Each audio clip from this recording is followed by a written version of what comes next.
Welcome. Find a comfortable position now. Let your body settle into wherever you are resting. Feel the weight of your limbs, heavy and still. Tonight, we are going to travel gently through a world of shadows and stories. We will visit old beliefs and quiet places. We will hear about ghosts, not the frightening kind. No, these are the quiet kind. The kind that live in old books and ancient festivals. In the corners of history, in the questions humans have always asked about what happens after we are gone.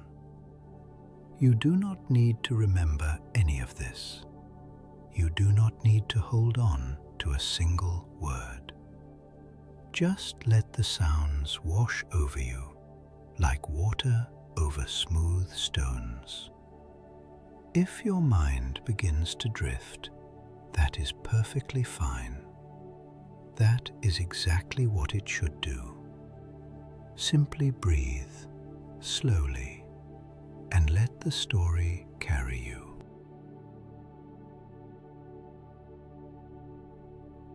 All around the world, in every culture that has ever existed, people have believed in ghosts. Think about that for a moment. Every continent, every era, every language. In China, there is a festival called the Hungry Ghost Festival. Families prepare food and perform rituals. They do this to honor the spirits of their ancestors, to bring peace and harmony to the family. The ghost in this tradition is not a stranger. It is a grandmother, a grandfather, someone who is simply still close. In Western cultures, the picture is a little different. Here, ghosts are often seen as restless. They are spirits who could not move on. Maybe they died suddenly. Maybe something was left unfinished. They linger, not because they want to cause harm, but because they are, in some way, still waiting. Why do so many different people living so far apart believe in something so similar? Psychologists have thought about this for a long time. They suggest that our brains are built to find patterns, to search for meaning, especially when something as enormous and frightening as death comes near. We want to believe that the people we love do not simply vanish, that something continues. There is also something social in ghost stories. They teach, they warn, they gather people together around a fire, real or imagined, and say, here is what matters. Here is what we believe. Here is who we are. So, ghosts are not only about fear, they are about identity, about how we understand ourselves, and how we face the things we cannot explain. Rest with that thought for a moment.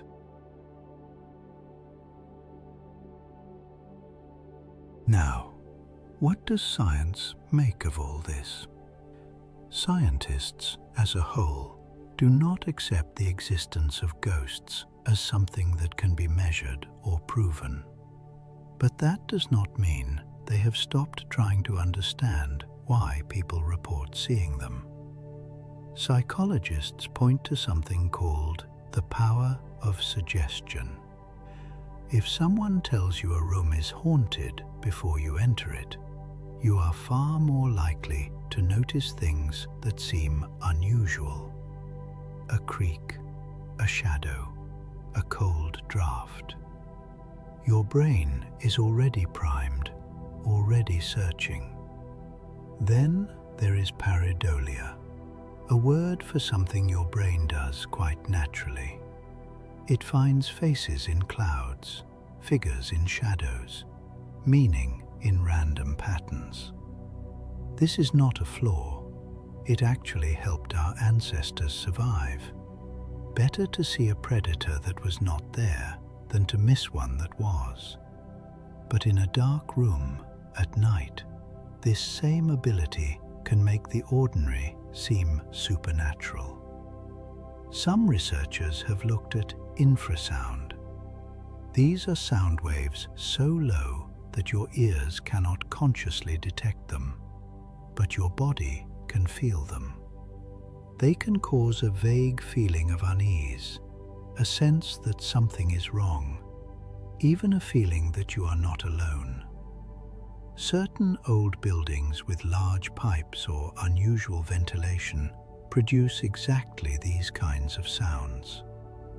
And then there is sleep paralysis, a condition that occurs at the edge between sleep and waking. You cannot move, and sometimes you see or feel a presence in the room. For centuries, people described this as a demon sitting on their chest, or a spirit visiting in the night. None of these explanations are meant to dismiss what people experience. The experiences are real. The feelings are genuine. Science simply offers other ways of understanding them. And that too is a kind of wonder.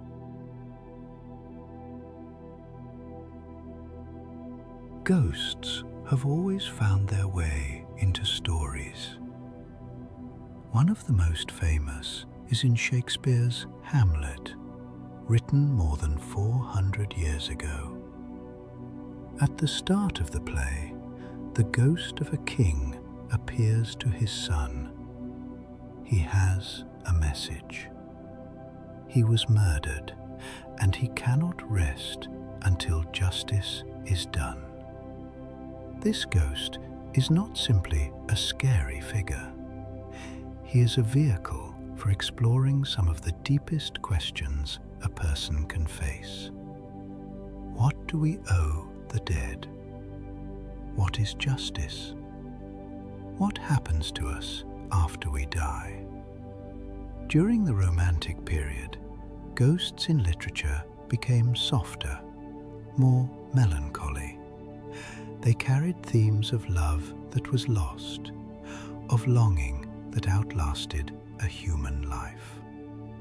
Then came the Victorian era, and a writer named Henry James.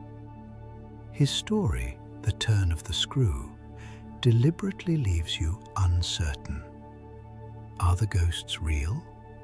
Or is the narrator losing her mind? You finish the story and you are not sure. And that uncertainty is precisely the point. Film brought something new.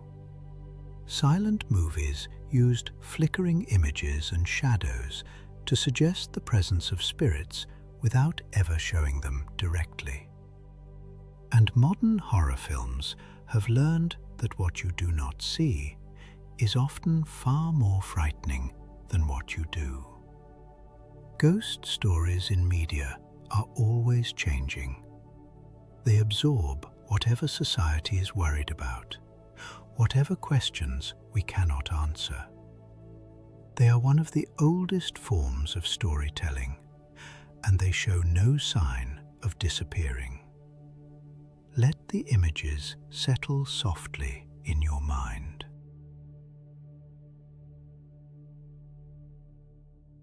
In religion, ghosts take on a different kind of meaning.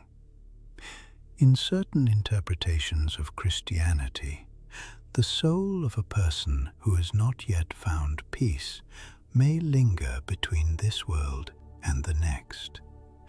Purgatory in Catholic tradition is a kind of in-between place, and prayers from the living are thought to help those souls move forward. In Buddhism, there are beings called pretas, sometimes translated as hungry ghosts. They are not frightening so much as deeply sad. These are spirits thought to be suffering, driven by insatiable desires that they can never satisfy. Bowls of rice, burning incense, compassionate thought, these are offered to ease their condition. In many indigenous traditions around the world, spirits are not seen as separate from the living. They are part of the same continuous web. Ancestors remain involved in the lives of their descendants, offering guidance, sometimes offering warnings. Rituals and ceremonies maintain the connection between the two worlds. What is striking across all of these traditions is the moral weight that ghosts carry. They are reminders: live well, treat others with kindness, because what you do in this life may follow you beyond it. Ghosts in religion are not simply about the supernatural. They are about accountability, compassion, and the hope that love does not end when a body does. Breathe slowly. Some people do not simply read about ghosts. They go looking for them. Ghost hunting has become surprisingly popular over the past few decades, partly driven by television programs that follow investigators through dark corridors, their flashlights cutting thin beams through old air. The equipment they carry is interesting. EMF meters measure fluctuations in electromagnetic fields. The idea is that a spirit might disturb these fields as it moves through a space. Infrared thermometers look for cold spots, areas where the temperature drops suddenly without obvious cause. Then there are EVP recordings, electronic voice phenomena. Investigators record audio in empty rooms and then listen back very carefully for sounds or voices that were not audible at the time. Sometimes they find what sounds like whispers or words, or a response to a question that was asked aloud. Some use devices called spirit boxes. These scan rapidly through radio frequencies, producing bursts of white noise. Believers say that spirits can use this noise to form words. Scientists are largely unconvinced. The problem, they say, is that none of this evidence is repeatable in a controlled way. An EMF spike could be caused by old wiring, a cold spot by a draft, a voice in white noise by the same pattern-seeking brain we discussed before. But the people who conduct these investigations are often sincere. They are asking real questions, even if the methods remain disputed. And there is something quietly human about walking into a dark old place and asking, "Is anyone there?"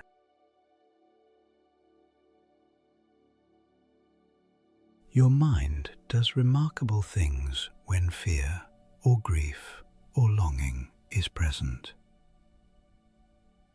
Psychologists who study ghost sightings have found that the circumstances of the person who sees them often matter as much as the environment they are in. Grief is a powerful force. People who have recently lost someone they loved deeply report a range of experiences. They hear a familiar voice call their name. They catch a scent with no source. They feel a presence in a chair that used to be occupied. These experiences are so common that bereavement counselors consider them a normal part of grief, not a sign that something is wrong. Anxiety and stress can make the mind more susceptible to misinterpretation. In a state of heightened alertness, small and ordinary things can feel loaded with significance. A door swings on its own, but the house has settled this way for 30 years. There is also something interesting about childhood. Ghost stories told to children help them process fear within a safe boundary. The story is scary, but it ends, and you are still here, still safe. You practiced something, and sometimes in adulthood, when life becomes overwhelming, we return to those familiar stories. There is comfort in the structure of them, even when the content is frightening. Our minds do not simply receive ghost experiences. They create them, shape them, give them meaning. And the meanings they give always say something true about what we are carrying inside. Rest now. Let your breathing slow.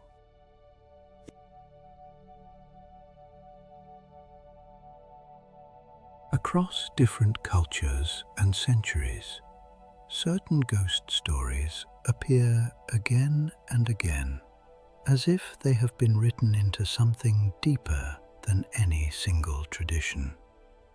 The White Lady is one of these. She appears in European folklore, in Latin American legends, in stories from parts of Asia.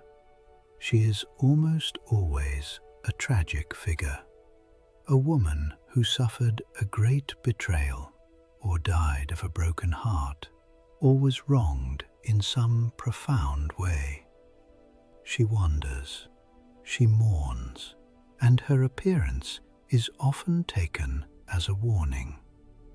In Japan, the figure of the Yurei walks a similar path, a restless spirit tied to unresolved emotions. In Shinto and Buddhist belief, proper rituals at death allow the soul to be purified and to move on. But if something interrupts this process, if the death was violent or sudden, or if strong emotions like jealousy or grief were left unaddressed, the spirit may remain. Indigenous cultures in many parts of the world view ancestral spirits quite differently, not as restless or threatening, but as essential. They are part of the story of who the community is, keepers of memory, presences that sustain continuity across generations. What is remarkable is how much these stories share. The dead are not gone, not entirely. They are held by unresolved things, by love, by injustice, by the grief of those who remain. These are not stories about the supernatural alone. They are stories about what binds us to each other, even after one person has gone.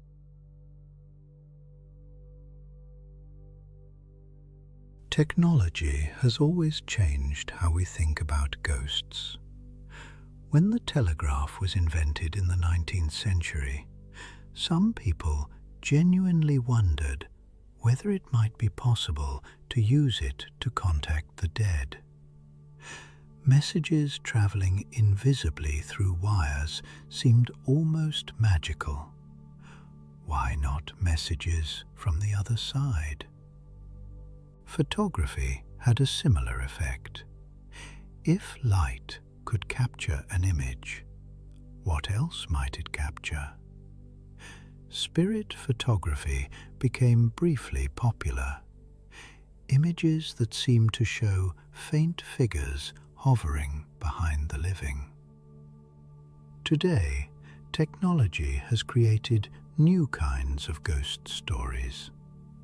There are stories of emails arriving from accounts belonging to people who have died, phones ringing and displaying the name of someone who passed away months before.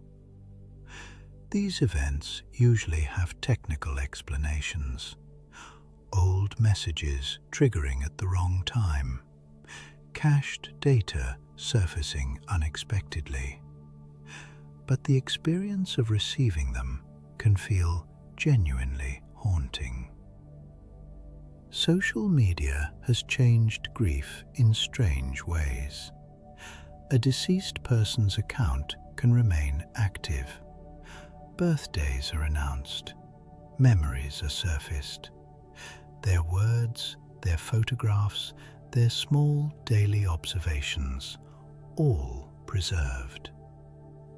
Followers who did not know they had passed may still interact with old posts. In some sense, a kind of digital ghost exists, not conscious, not sentient, but present nonetheless. There is something worth sitting with in that idea that our traces outlast us, that something of us persists in the systems we once moved through. Let that thought drift gently, like smoke from a candle that has just been blown out.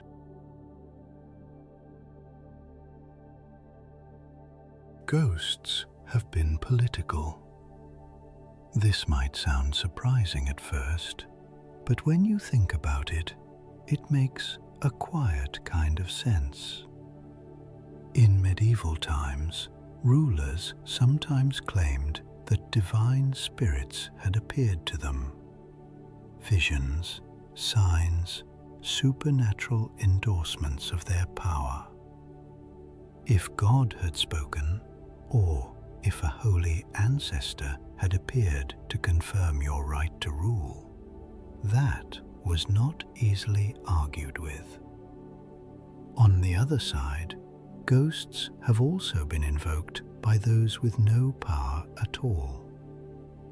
After revolutions and uprisings, the dead were sometimes spoken of as witnesses, their spirits said to linger over the places where injustice had occurred, refusing to be forgotten. In this sense, a ghost becomes a form of memory that cannot be silenced. During the Victorian era in Britain, ghost stories proliferated rapidly. This was a time of extraordinary change.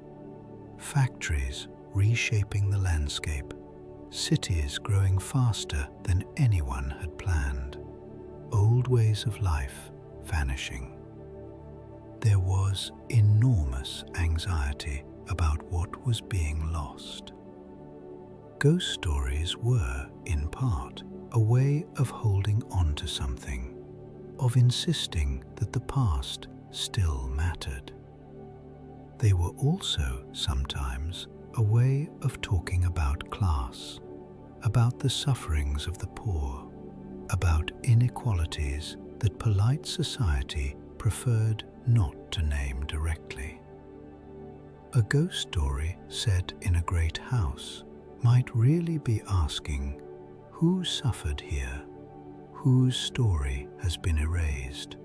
Whose presence lingers in the walls?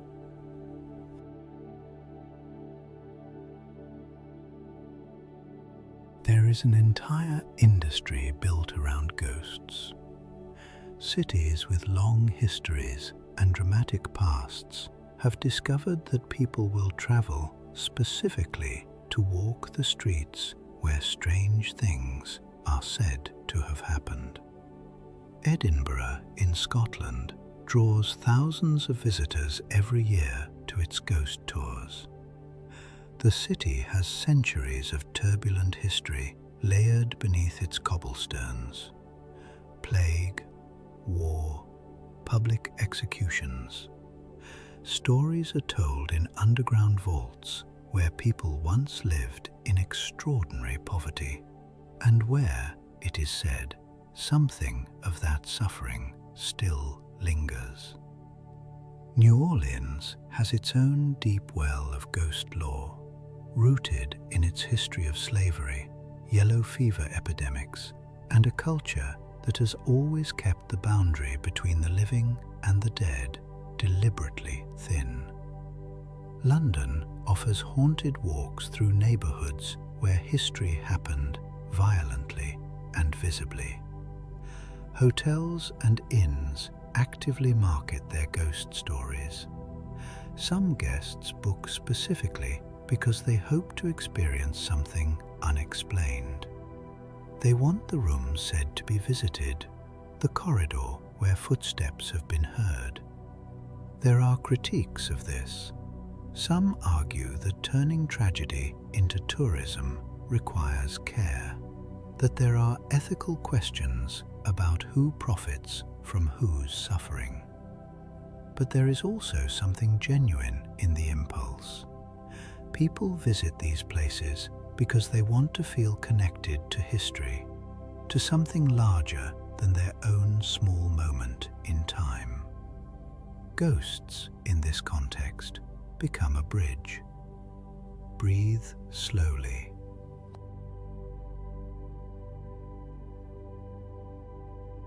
Every mythology in the world has its ghost figures. In Hindu tradition, the Bhuta is a spirit that can linger after death and cause disturbances. Rituals are performed to calm these presences, to help them find their proper place in the order of things. In Islamic tradition, the jinn are supernatural beings that exist alongside humans. They are not ghosts exactly, but they inhabit a similar space in the imagination. Invisible presences that interact with the living in ways that are not always predictable, sometimes protective, sometimes troublesome. In Irish folklore, the banshee is not a ghost so much as an omen. She does not haunt, she announces. Her wail, heard in the night, means that someone is about to die. She is a messenger between worlds, not frightening so much as solemn, a marker that something significant is about to happen. Western mythology is full of haunted houses and murder victims who cannot rest until their story is told. These are ghosts driven by a need for justice or recognition, or simply acknowledgement that their lives mattered. What runs through all of these traditions is a fundamental human concern. What happens to a person after they die? Do they simply disappear, or does something of them continue?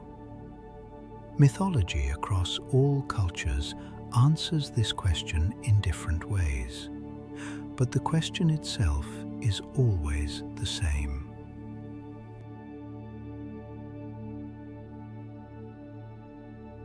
Some of the most famous ghost stories in history turned out to be deliberate fabrications.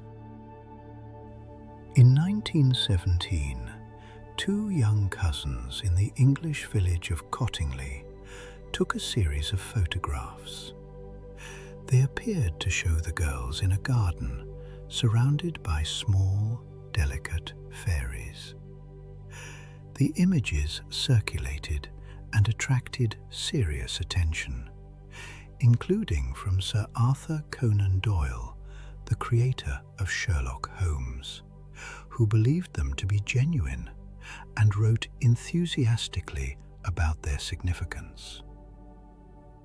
The photographs were eventually revealed to be nothing more than paper cutouts propped up with hat pins. But for decades, they were taken seriously by many people who wanted very much to believe. The Amityville Horror is another case.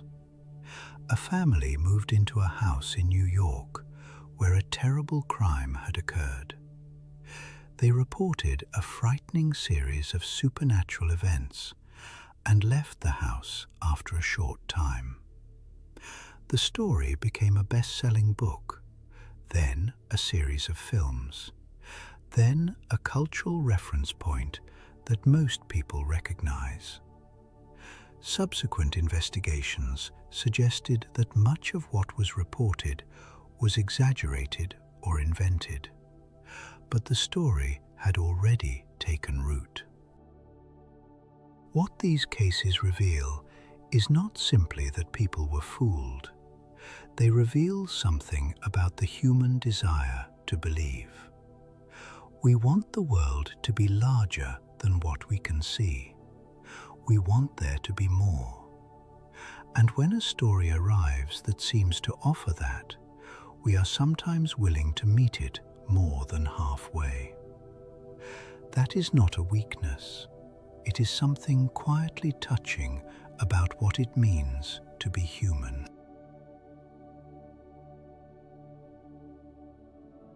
Quantum physics is one of the strangest territories in all of science. At the subatomic level, particles behave in ways that seem to defy common sense. They can be in two places at once. They can affect each other across vast distances. The act of observing them changes what they do.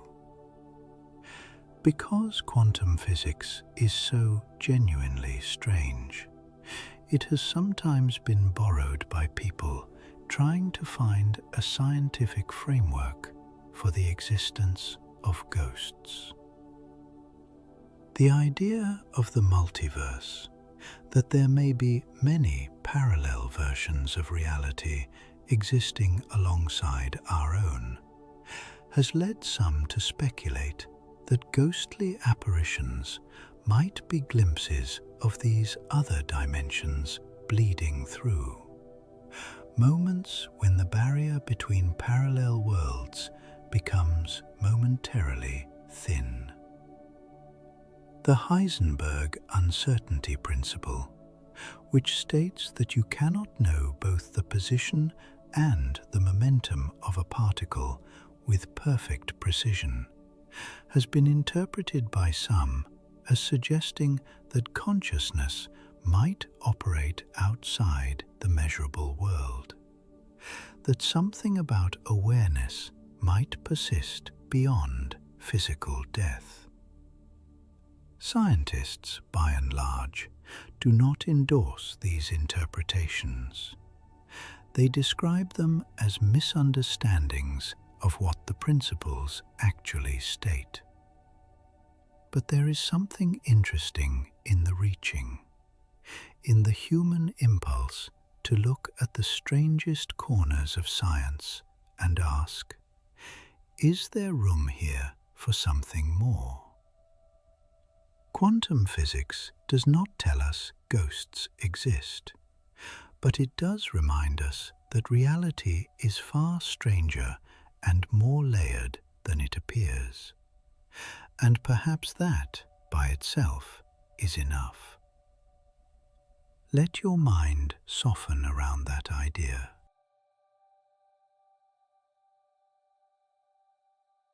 When people report ghostly experiences, those experiences tend to fall into one of two broad categories.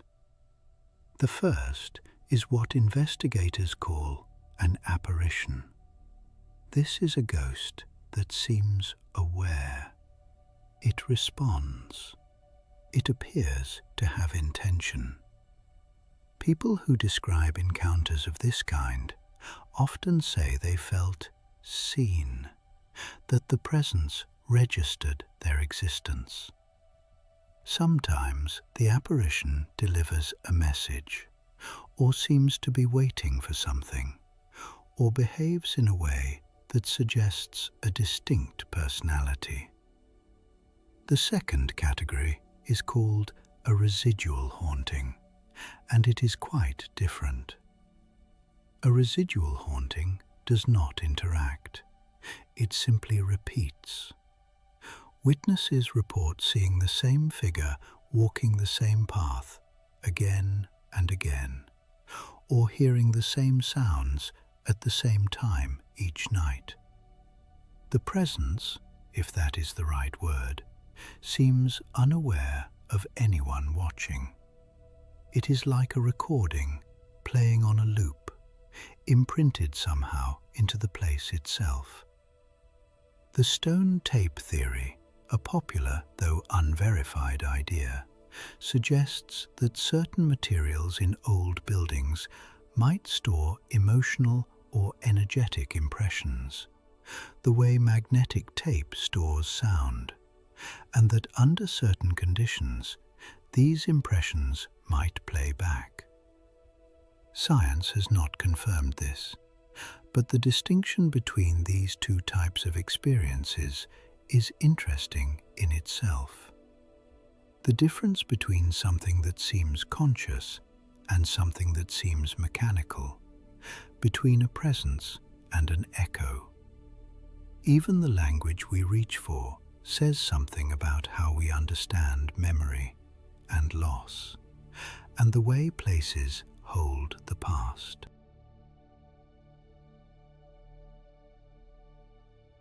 Ghosts have found a comfortable home in video games. In a game called Phasmophobia, players are placed in the role of paranormal investigators. They enter locations said to be haunted, carrying equipment that mirrors the tools used in real-world ghost hunting. EMF meters, spirit boxes, motion sensors. They must determine what kind of entity they are dealing with, without being caught by it. The game became enormously popular, partly because of the way technology made the fear feel immediate and personal. Luigi's Mansion, a much gentler kind of game, sends the cartoon brother of a famous plumber through a haunted house with a vacuum cleaner designed to capture ghosts. It is playful, warm even. It takes the genre and softens it into something almost cozy. Fatal Frame is something else entirely.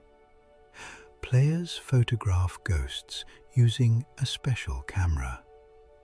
The act of looking at them through a lens to capture them is both the weapon and the terror. What is interesting about ghosts in gaming is the interactivity. In a book or a film, you are a witness. In a game, you make choices. You decide where to go, what to investigate, whether to run or to stay. This changes the relationship to fear in an interesting way. It becomes something you explore, something you navigate, something that responds to you. Ghosts in games are not just monsters. They are puzzles. They are stories waiting to be understood.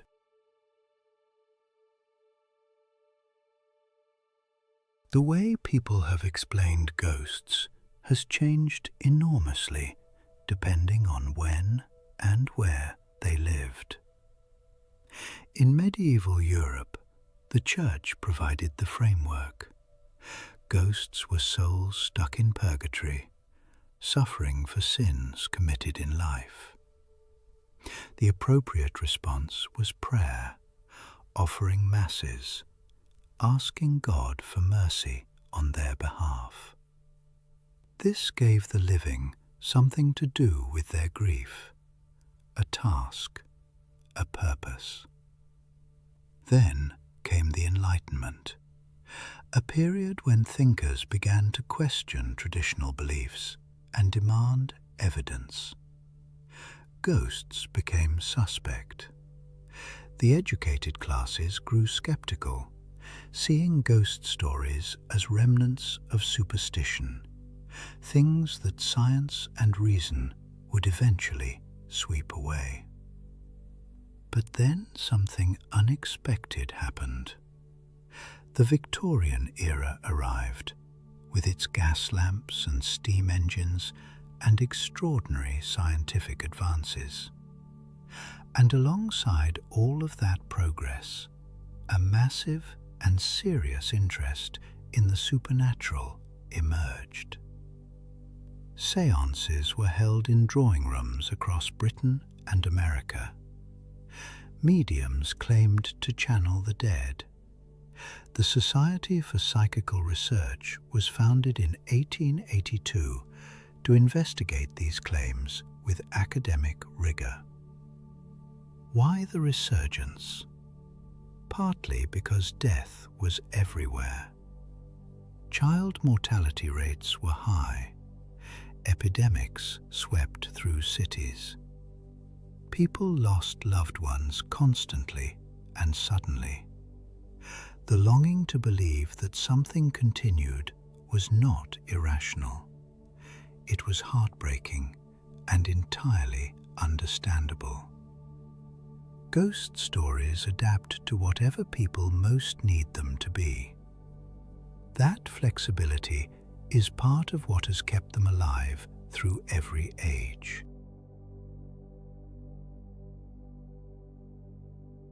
Ghost stories do something to us that is difficult to explain but easy to feel. They make the heart beat a little faster, even when we know the story is not real, even when we are completely safe. Something in the body responds. The muscles tighten slightly, the breath shallows, the senses sharpen. This is the same response that would protect us from real danger, activated by a story. It is remarkable that the brain allows this, that imagination alone can produce a genuine physiological reaction. And that reaction comes with a reward. When the story ends, when the fear passes, there is relief and a kind of pleasurable chemical release. Dopamine, the same neurotransmitter involved in reward and excitement. It is, in a controlled way, a thrill. This is part of why people seek ghost stories out, why they choose to be frightened when they do not have to be. But there is also something quieter at work. Ghost stories are, beneath the surface, almost always about grief, about loss, about the people and things we cannot hold on to. When a story follows a spirit who cannot let go, we recognize something in it, something we carry ourselves. Telling the story out loud or listening to it together is a way of naming that weight, of sitting with it in the company of others. That is a very old and very human thing to do. Let your body soften now. There is nothing to hold on to tonight.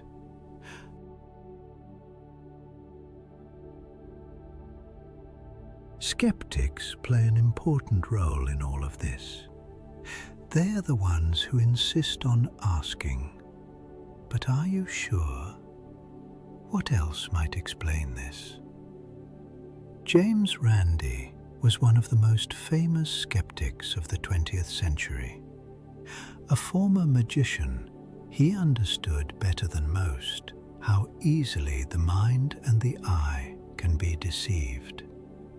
He offered a substantial cash prize to anyone who could demonstrate paranormal abilities under controlled conditions. The prize was never claimed. The Committee for Skeptical Inquiry has spent decades investigating reports of supernatural phenomena. Their findings consistently identify natural explanations. Old pipes creating sounds, reflections in glass at night, suggestion combined with poor lighting. The act of debunking is sometimes misunderstood as coldness or as an attempt to take away something meaningful. But skeptics would say they are offering something different, a deep respect for what is actually true, for the extraordinary complexity of the natural world, which does not need ghosts to be wonderful. And yet, despite decades of rigorous investigation, despite the absence of verified evidence, public fascination with ghosts has not diminished. If anything, it has grown. This tells us something important. The belief is not really about evidence. It is about need.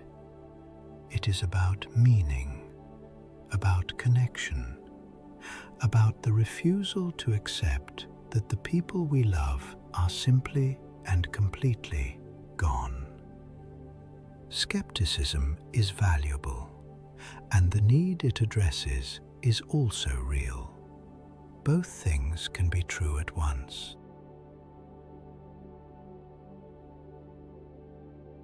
And finally, there are the buildings, old houses, crumbling castles, hotels that have stood for a century and seen everything. There is something about a place that has history that holds it in its walls, a floor that creaks in the same place every night, a door that swings open without wind, a room where the temperature always seems lower. These things are noticed, and then they are named, and then they become stories. The architecture itself contributes. Long corridors that disappear into darkness, staircases that turn out of sight, hidden rooms, passages that were sealed and forgotten. These physical spaces invite the imagination to fill them. And once a story is attached to a place, it is very difficult to remove. Visitors arrive already prepared to feel something. They have read the stories. They know what happened here. And so, when the floor creaks, when a shadow moves, they are ready. Memory lives in places. We know this even outside of ghost stories. We return to the home we grew up in and feel something shift inside us.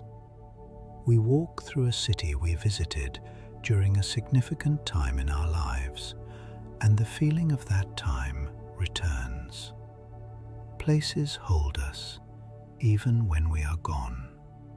Our traces remain in the rooms we moved through.